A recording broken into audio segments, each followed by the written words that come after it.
Καλώς ήρθατε στο Μάτσου Πίτσου, τη χαμένη πόλη των Ίνκας. Ελάτε μαζί μας να ανακαλύψουμε τα μυστικά του πιο χαρακτηριστικού συμβόλου της αυτοκρατορίας των Ίνκας. Φύγαμε. Ξυπνήσαμε 2 παρατέταρτο και περπατάμε για το σταθμό των τρένων. Όπου θα πάρουμε το λεωφορείο για να φτάσουμε στο χωριό Ογιανταϊτάμπο. Από εκεί θα πάρουμε το τρένο για να φτάσουμε Μάτσου Πίτσου. Είμαστε λοιπόν 2 θεότρελοι άνθρωποι που περπατάνε μόνοι τους μέσα στην πόλη του Κούσκο στις 2 και 4 το πρωί. Εντάξει, είμαι σίγουρη ότι υπάρχουν και άλλοι θεότρελοι που πάνε στο Μάτσου Πίτσου αυτή τη στιγμή από το Κούσκο. Σίγουρα και σε λίγο θα τους συναντήσουμε εκεί. Η διάρκεια για να φτάσουμε στο Ογιανταϊτάμπο ήταν περίπου 2 ώρες. Το ταξίδι μας στο Μάτσου Πίτσου είναι μακράν το ακριβότερο ταξίδι που έχουμε κάνει μέχρι τώρα. Μόνο το τρένο κόστισε 118 ευρώ το άτομο. Αν άξιζε τα λεφτά του, θα σας το πούμε στο τέλος του βίντεο. Υπάρχει και εναλλακτική λύση για μετάβαση στο Μάτσου Πίτσου, η οποία είναι πολύ πιο οικονομική. Ένα βανάκι που κοστίζει μόνο 23 ευρώ το άτομο, πάνε έλα, το οποίο σε αφήνει στον υδροελεκτρικό σταθμό και μετά πρέπει να περπατήσεις 2 ώρες για να φτάσεις στο χωριό Άγουας Καλιέντες. Εναλλακτικά, από τον υδροελεκτρικό σταθμό μπορείς να πάρεις ένα τοπικό τρένο, το οποίο κοστίζει 11 ευρώ και κάνει 40 με 50 λεπτά για να φτάσει. Εμείς δυστυχώς λόγω δουλειάς και κακού σχεδιασμού τελικά πήραμε το ακριβό τρένο, το οποίο πάει με 30 χιλιόμετρα την ώρα λόγω της γεωγραφίας του μέρους. Και έτσι φτάσαμε στο χωριό Άγουας Καλιέντες. Το χωριό που βρίσκεται ακριβώς κάτω από το Μάτσου Πίτσου, το οποίο πλέον ονομάζεται χωριό Μάτσου Πίτσου. Λόγω της γεωγραφικής του θέσης, είναι το μέρος όπου φτάνουν οι τουρίστες που επισκέφτονται την πόλη των Ίνκας. Εμείς αποφασίσαμε να μην μείνουμε σε αυτό το χωριό, λόγω του ότι οι διαμονές ήταν αρκετά ακριβότερες από ό,τι στο Κούσκο και υπήρχαν πολλά προβλήματα με το ίντερνετ. Στο χωριό υπάρχουν θερμά λουτρά, όπου οι θερμοκρασίες κυμαίνονται από 38 έως 44 βαθμούς Κελσίου.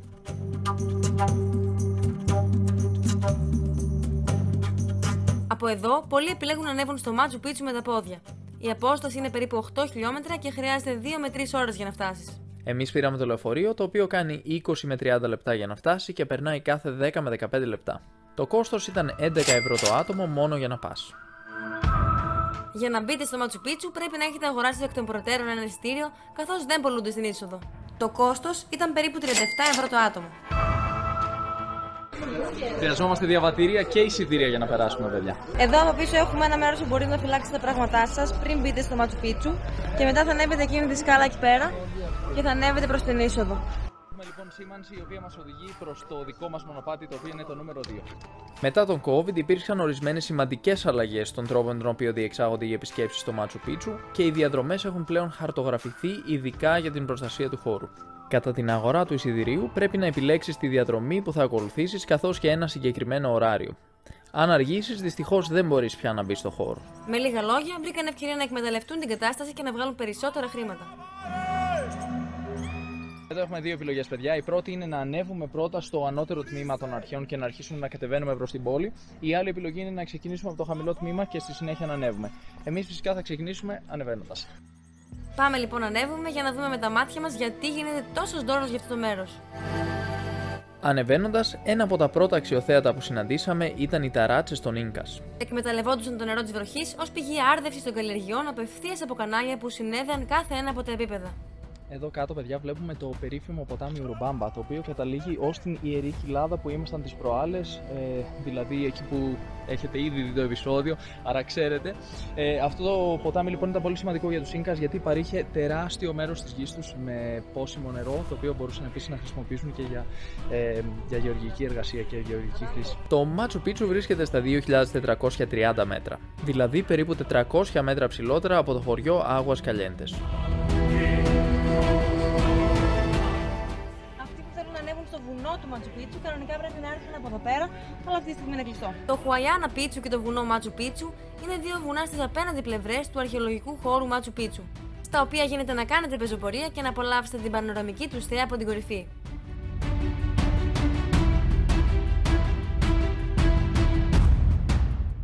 Και εδώ βλέπουμε το σπίτι του φρουρού από άλλη γωνία και έχει και λάμα μέσα.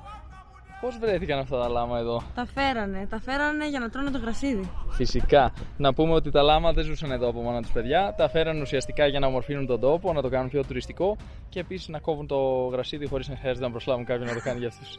Λοιπόν, εδώ πίσω μας, παιδιά, έχουμε μια φοβερή θέα. Έχουμε την αρχαία πόλη των Ίνκα, ουσιαστικά αυτό που αποκαλούμε Μάτσου Πίτσου. Πιο πίσω έχουμε το βουνό, το οποίο άνοιξε πρόσφατα στο κοινό, που λέγεται Χουτσούι Πίτσου.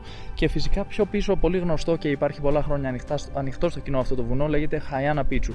Είναι ουσιαστικά μια πρόκληση. Όποιος θέλει και του αρέσει να ανεβαίνει στα βουνά, το Χαϊάνα Πίτσου θα είναι ιδανικό για σας, γιατί είναι πολύ απότομο και παρέχει πολύ ωραία πρόσβαση σε θέα στο κεντρικό μέρος του Μάτσου Πίτσου. Ξεκινώντας τη διαδρομή προς τη γέφυρα των Ίνκας, έχουμε αυτό το φοβερό παρατηρητήριο που βλέπουμε όλη τη θέα του Μάτσου Πίτσου. Αν συνεχίσουμε από εδώ πέρα, φτάνουμε στη γέφυρα των Ίνκας, αλλά αυτή τη στιγμή δεν είναι ανοιχτή στο κοινό, άρα εμείς συνεχίσουμε από εδώ για να απολαύσουμε τη θέα. Το Μάτσου Πίτσου χαρακτηρίστηκε μνημείο παγκόσμιας κληρονομιάς της UNESCO και ονομάστηκε ένα από τα νέα 7 θαύματα του κόσμου.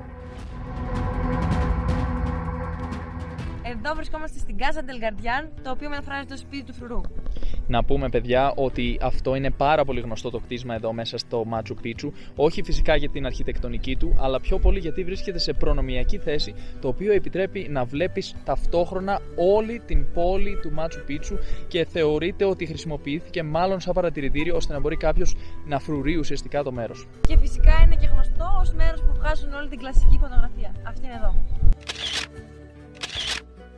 Απαγορεύεται φυσικά να μπούμε μέσα στην Casa del Guardián. Μπορούμε όμως να φτάσουμε αρκετά κοντά, μέχρι εκεί που μας επιτρέπει το σύνορο που έχουν σχηματίσει χρησιμοποιώντας αυτά τα σκοινιά εδώ μέσα στο Μάτσου Πίτσου. Και εδώ βλέπουμε τα λάμα να κόβουν το γρασίδι και να το διατηρούν κοντό.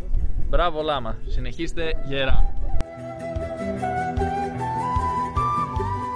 Φοβερή θέα, έτσι. Τέλεια είναι. Πώς το χτίσανε αυτό, εσύ? Λοιπόν, παιδιά, εδώ θα πούμε ένα πολύ ενδιαφέρον γεγονός. Οι Ίνκας πώς κατάφεραν να χτίσουν όλες αυτές τις φοβερές κατασκευές. Είχαν ένα κανόνα που έλεγε οι άντρες μεταξύ 15 και 50 ετών έπρεπε όλοι να επιστρατευτούν όποτε υπήρχε ένα μεγάλο έργο το οποίο έπρεπε να χτιστεί και έτσι βοηθούσαν όλοι αναγκαστικά, ήταν νόμος δηλαδή. Και άρα πώς τα κατάφεραν? Χτίσαν όλοι μαζί, όλοι βάλουν το χεράκι τους κυριολεκτικά. Ουσιαστικά οι Ίνκας δεν είχαν φόρους. Η μορφή τιμής, ας πούμε, απόδοσης τιμής ή φόρου προς τον κυβερνήτη. Ας πούμε, ναι, ήταν αυτή τη διαδικασία. Στην γλώσσα Κέτσουα, το Μάτσου Πίτσου σημαίνει παλιά κορυφή ή παλιό βουνό. Τι θέα, παιδιά. Απίστευτη θέα. Υπάρχουν πάνω από 1,5 εκατομμύριο επισκέπτες του Μάτσου Πίτσου ετησίως. Αυτό σημαίνει ότι κατά μέσο όρο το επισκέπτονται περίπου 2.500 άτομα την ημέρα.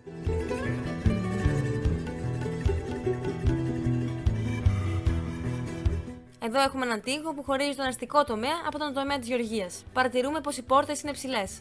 Τις έχτισαν έτσι ώστε να μπορούν να περνούν φορτωμένοι με όπλα. Για την μεταφορά των βράχων χρησιμοποιούσαν ράμπες. Τα κλειστά παράθυρα τα χρησιμοποιούσαν και ως ράφια και ήταν απαραίτητα για την σωστή κατανομή του βάρους του κτηρίου. Μέσω των ανοιχτών παραθύρων ερχόταν το φως μέσα και γι' αυτό είναι στραμμένα σχεδόν πάντα ανατολικά. Όπου και να κοιτούσαμε υπήρχαν μνημεία διαφόρων μεγεθών και η θέα ήταν εντυπωσιακή. Και τώρα θα μπούμε στο λατομείο των Ίνκας. Αυτή ήταν η περιοχή που αφαίρεσαν τους βράχους για να χτίσουν την πόλη. Για να κόψουν τις πέτρες, οι Ίνκας χρησιμοποιούσαν απλές πέτρες ποταμού διαφόρων μεγεθών ως σφυριά.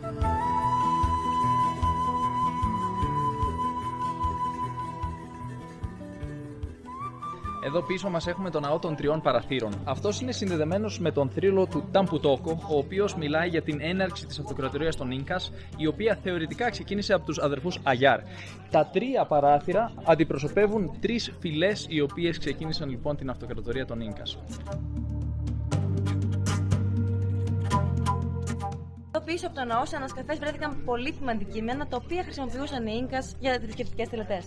Επίσης εδώ στον ίδιο ναό έχουμε την λεγόμενη ρόκα ταγιάντα, που σημαίνει η σκαλισμένη πέτρα. Εδώ παρατηρούμε ότι έχουμε ένα σχήμα πολύ ενδιαφέρον. Έχουμε τρεις γωνίες κατά μία έννοια σε κάθε μεριά, αριστερά και δεξιά, και σχηματίζουν ένα πολύ ενδιαφέρον σχήμα όταν ο ήλιος πέφτει από αυτή τη μεριά και έχουμε μια πολύ ενδιαφέρουσα σκιά.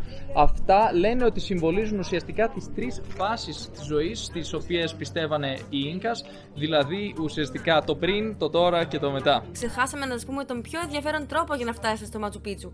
Το το περίφημο Inca Trail είναι μια πεζοπορία 4 ημερών, η οποία ξεκινάει από το Κούσκο και τερματίζεται στο Μάτσου Πίτσου. Η συνολική απόσταση είναι 43 χιλιόμετρα και το κόστος γύρω στα 650 ευρώ.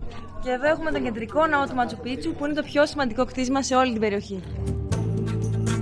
Ο κεντρικός ναός του Μάτσου Πίτσου είναι χτισμένος σε ένα σχήμα U. Βλέπουμε λοιπόν ότι σχηματίζει αυτό που θα λέγαμε στα ελληνικά, φαντάζομαι, π.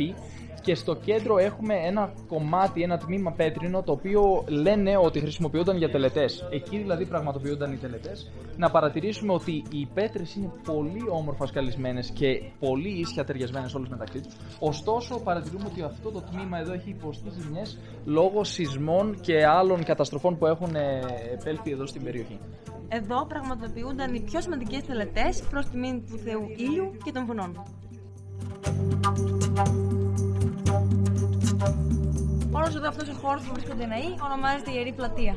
Οι Ίνκας πραγματοποιούσαν θυσίες, οι οποίες γίνονταν συνήθως για τον εορτασμό σημαντικών γεγονότων, όπως η γέννηση ενός βασιλικού γιου ή μια νίκη στη μάχη, καθώς επίσης και μετά από φυσικές καταστροφές. Στα θύματα έχουν βρεθεί μικρές ποσότητες κοκαίνης και ενώσεις που χρησιμοποιούνται για την παραγωγή της αγιαχουάσκα, ενός παραισθησιογόνου. Οι συγκεκριμένες ουσίες τους ηρεμούσαν και τους επέτρεπε να αναγκαστούν να βαδίσουν προς το θάνατο χωρίς την αντίθεσή τους. Επέλεγαν παιδιά καθώς ήταν πιο αγνά και οι κύριοι μέθοδοι ήταν στραγγαλισμός, χτύπημα στο κεφάλι, ασφυξία ή ζωντανό θάψιμο ενώ δεν έχει τις αισθήσεις του. Και πώς τιμωρούσαν οι Ίνκας τους ανθρώπους γενικότερα? Για προσβολή των Ίνκας κατάρα στους θεούς ή φόνο, τους πετούσαν από έναν γκρεμό. Για κλοπή ή απάτη, τους έκοβαν τα χέρια και τα πόδια. Υπήρχαν αμέτρητες τιμωρίες, αλλά ας τα αφήσουμε αυτά και πάμε να ρίξουμε μια ματιά σε κάτι πιο ευχάριστο. Εδώ πίσω μας έχουμε ένα μικρό τμήμα του βοτανικού κήπου του Μάτσου Πίτσου, όπου βρίσκονται και φυτά, τα ιερά φυτά της κόκας, τα οποία οι Ίνκας θεωρούσαν ιερά, δεν μπορούσαν όλοι να τα χρησιμοποιήσουν και να τα καταναλώσουν, μόνο η βασιλική οικογένεια είχε δικαίωμα να μασίσει τα φύλλα ουσιαστικά και να επωφεληθεί των φοβερών ιδιοτήτων που είχαν, ιδίως σε υψηλά υψόμετρα. Και τι έγινε μετά? Να πούμε ότι φυσικά όταν καταστράφηκε η αυτοκρατορία των Ίνκας, ξαφνικά το φυτό πέρασε και στον υπόλοιπο κόσμο και άρχισε να γίνεται πιο ευρεία η κατανάλωση και η χρήση αυτού του φυτού.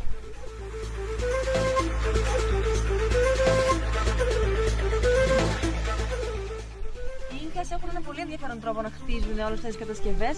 Πάνω στο φυσικό βράχο κάνουν μια επέκταση και βάζουν τις δικές τους πέτρες, έτσι ώστε να είναι πιο ανθεκτικές στον χρόνο.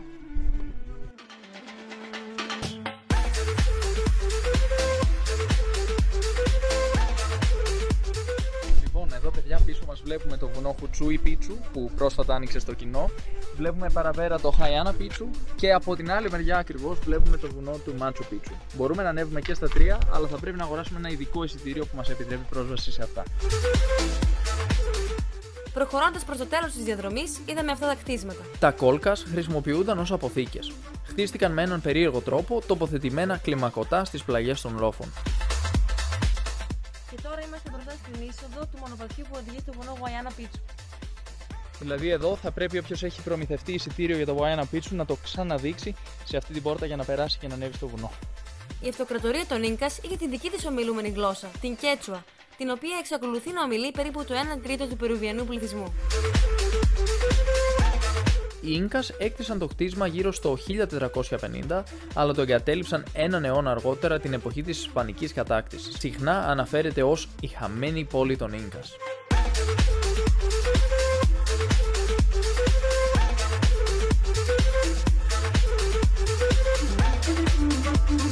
3, 2, 1. Το πέτυχα τέλεια. Από εδώ θα μπορούσαμε να πάμε στον ναό του Κόνδωρα, αλλά δυστυχώς δεν επιτρέπονταν με το εισιτήριό μας. Ο ναός του Κόνδωρα είναι διαμορφωμένος σε μια φυσική σπηλιά που εκμεταλλεύεται τον ζωντανό βράχο του βουνού. Χωρίζεται σε 3 πέτρινους όγκους που όταν ενώνονται με τρισδιάστατο τρόπο σχηματίζουν τη φιγούρα του διάσημου Κόνδωρα των Άνδρων.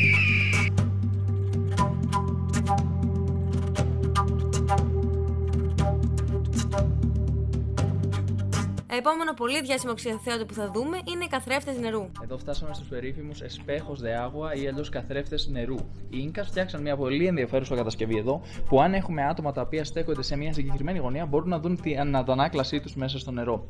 Τελικά δεν είναι για να βλέπεις την αντανάκλασή σου, όταν γεμίζει με νερό προβάλλει την αντανάκλαση του ουρανού. Έτσι το χρησιμοποιούσαν οι Ίνκας ως αστρονομικό παρατηρητήριο. Έξω από αυτό το παρατηρητήριο κάναμε και ένα ακροβατικό για το οποίο μας έκαναν παρατήρηση. Εδώ φτάσαμε Φτάσαμε στον κήπο του Μάτσου Πίτσου, όπου έχουμε το πιο ψηλό δέντρο της περιοχής. Θεωρούμενο ιερό από την εποχή των Ίνκας, αυτό το δέντρο κοσμεί τις πιο όμορφες πλατείες της πόλης των Άνδεων και ιδιαίτερα στις πόλεις της Ιερής Κοιλάδας των Ίνκας. Πάνω από αυτές τις σκάλες και αριστερά είναι η περιοχή όπου κατοικούσαν οι Ίνκας. Στην εποχή των Ίνκας υπήρχαν ξύλινες οροφές σε αυτά τα κτίσματα καθώς και πόρτες. Σήμερα λόγω του χρόνου τα κτίρια δεν έχουν πια στέγη ούτε πόρτες. Το Μάτσου Πίτσου χτίστηκε σε ένα γεωλογικό ρήγμα με ιδανικό ανατομείο για την υλοποίηση των κατασκευών των Ίνκας. Ωστόσο, λόγω της θέσης του στην ψηλή ζούγκλα του Κούσκο, οι Ίνκας είχαν μια δύσκολη πρόκληση. Πώς να κενώσουν τη μεγάλη ποσότητα βροχής. Έτσι έφτιαξαν ένα μεγάλο δίκτυο καναλιών και πηγών νερού. Αυτά συνεχίζουν να μεταφέρουν το νερό από το μέρος μέχρι σήμερα. Εξαιτίας αυτού, το Μάτσου Πίτσου είναι μια κατασκευή που διαρκεί στο χρόνο. Λοιπόν, αυτή ήταν η εμπειρία μας στο Μάτσου Πίτσου. Εσένα πώς φάνηκε? Μου φάνηκε υπέροχη, ελπίζω να σας άρεσε και εσάς, παιδιά. Αν σας άρεσε, αφήστε ένα like, ένα σχόλιο και εγγραφείτε στο κανάλι μας. Και συνεχίστε να μας δίνετε θετικά σχόλια, παιδιά, γιατί μας δίνετε δύναμη να συνεχίζουμε να ταξιδεύουμε τον κόσμο και να μοιραζόμαστε τις εμπειρίες μας με εσάς. Τα λέμε την επόμενη φορά. Εδώ πίσω έχουμε τον ναό των τριών παραθύρων που είναι συνδεδεμένος με το Αγία Ταμποκό. Το Ταμποκό. Ταμποκοτέρο. Ταμπουτόκο. Που είναι συνδεδεμένος με τον θρύλο του Ταπατόκου. Ταμπουτόκο. Κάτι πολύ ενοχλητικά έντομα που μοιάζουν με μυρμήγκια και μύγες ταυτόχρονα και μας έχουν φάει. Συνιστώ να πάρετε αποθετικό εντόμων ή αλλιώς να μην φοράτε σαλτσάκι. Πατήστε like και subscribe στο κανάλι, παιδιά, για να βλέπετε ξανά στο μέλλον όποτε τσιμπάνε τα κουνούπια την νίκη. Θα έχετε εδώ πρώτο πλάνο, δεν ξέρω αν φαίνεται καλά, αλλά είναι χιλιοφαγωμένη και το ίδιο παθαίνω και εγώ αυτή τη στιγμή, οπότε φεύγουμε. Γεια σας. Εδώ βρισκόμαστε στο κάτω de Galdrian.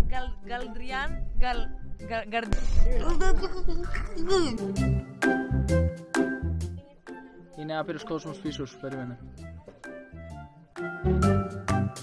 Πάμε να δούμε τι ξοδέψαμε συνολικά για αυτό το tour.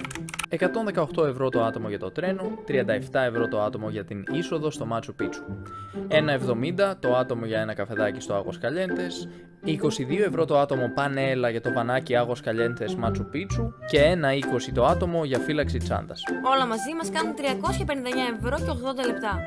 Αν το διαιρέσουμε δια 2 μας κάνει 179 ευρώ και 90 λεπτά το άτομο. Πάμε να δούμε τι θα είχαμε ξοδέψει αν δεν είχαμε πάρει το ακριβό τρένο. 23 ευρώ το άτομο για το βανάκι, 37 ευρώ το άτομο για την είσοδο στο Μάτσου Πίτσου, αυτό μας βγαίνει 120 ευρώ συνολικά και αν το διαιρέσουμε δια 2 βγαίνει 60 ευρώ το άτομο. Να πούμε ότι δεν χρειάστηκε να φάμε κάτι έξω γιατί είχαμε ήδη ετοιμάσει φρούτα και σάντουιτς για όλη την ημέρα. Θέλετε να μάθετε αν άξιζε αυτή η εμπειρία τα λεφτά της? Κατά τη γνώμη μου, όχι. Λόγω του τεράστιου αριθμού τουριστών που δέχονται, οι τιμές έχουν ανέβει πάρα πολύ. Θέλετε να μάθετε επίσης αν μας εντυπωσίασε η χαμένη πόλη των Ίνκας? Η αλήθεια είναι, όχι και πολύ. Όταν όλοι μιλάνε για κάτι, τότε είναι φυσικό να ανεβαίνουν οι προσδοκίες σου γιατί το μεγαλοποιείς στο κεφάλι σου. Αλλά στην πραγματικότητα, τα αρνητικά που βιώσαμε κατά την επίσκεψή μας στο Μάτσου Πίτσου ήταν τα εξής. Πρώτον, να ξυπνήσουμε πάρα πολύ νωρίς. Δεύτερον, να πληρώσουμε πάρα πολλά λεφτά. Τρίτον, να αγοράσουμε τα εισιτήρια πολύ νωρίτερα, αλλά να μην καταφέρουμε να δούμε όλο το Μάτσου Πίτσου. Τέταρτον, δεν επιτρέπεται η βιντεοσκόπηση με drone. Πέμπτον, δεν επιτρέπεται ούτε να έχεις φαγητό μαζί σου. Έκτον, έχει πάρα πολύ κόσμο. Και τελευταίο, οι μύγες της άμμου σε καταδιώκουν με μανία. Και αν δεν σας έφτασαν αυτοί οι λόγοι, τώρα θα σας δείξουμε μια λίστα με αυτά που απαγορεύεται να κάνετε στο Μάτσου Πίτσου. Εκτός από αυτά που μας είχαν ήδη κακοφανεί, στο τέλος της ημερήσιας εκδρομής μας ανακαλύψαμε και κάτι ακόμα. Το τρένο δεν μας επέστρεψε στο Κούσκο, αλλά σε ένα σταθμό που βρίσκεται μισή ώρα μακριά με το αμάξι, στο Πορόι. Για καλή μας τύχη, από εκεί βρήκαμε λεωφορείο που η τιμή ήταν 50 λεπτά. Αν σας άρεσε το βίντεο, πατήστε μου αρέσει. Συνδρόμητες να γίνετε, αλλιώς δεν θα μπορέσει. Να πάρει πολλές προβολές το βίντεο αυτό. Πατήστε το κουμπί, αλλιώς δεν θα χαρώ. Μην ξεχάσετε να δείτε τα 2 προηγούμενά μας επεισόδια. Στο βουνό των 7 χρωμάτων και στην Ιερή Κοιλάδα των Ίνκας. Τα λέμε την επόμενη φορά.